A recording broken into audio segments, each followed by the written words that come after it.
Well, the deadline to get a real ID is May the 7th. Standard IDs will no longer be accepted for domestic travel after that date.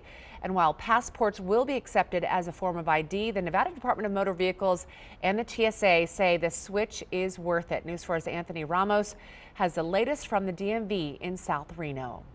Real IDs will become the official federal security standard beginning May 7, 2025.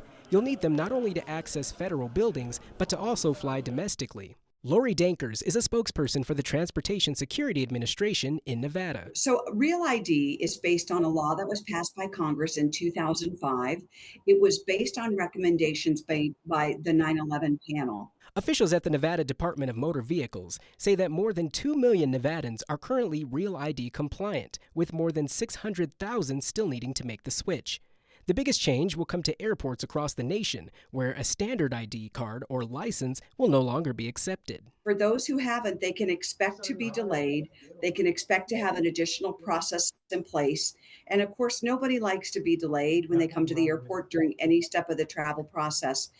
Paolo David is the Public Information Officer for the Nevada Department of Motor Vehicles. He says to make the switch, there are several documents and forms of identification that you'll need to have handy. You actually need one proof of social security number, one proof of identity, two proof that you live here in Nevada, and any official documents for any name changes. People have to provide a lot of documentation about themselves, proof of their name, proof that they live in the state that they say they live in.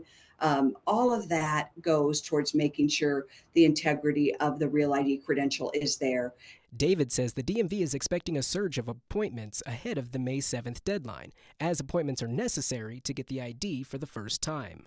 I would suggest to go to getrealnevada.com because it's an interactive website that shows all of the proofs that you need or examples of documents that you need, and then you can book an appointment through that. Dankers urges Nevadans to get the Real ID before the summer travel season arrives. Well, it's not something that's just a one-day deal. It is a long-term deal, so it's a good investment to make in your travel future. In Reno, I'm Anthony Ramos reporting.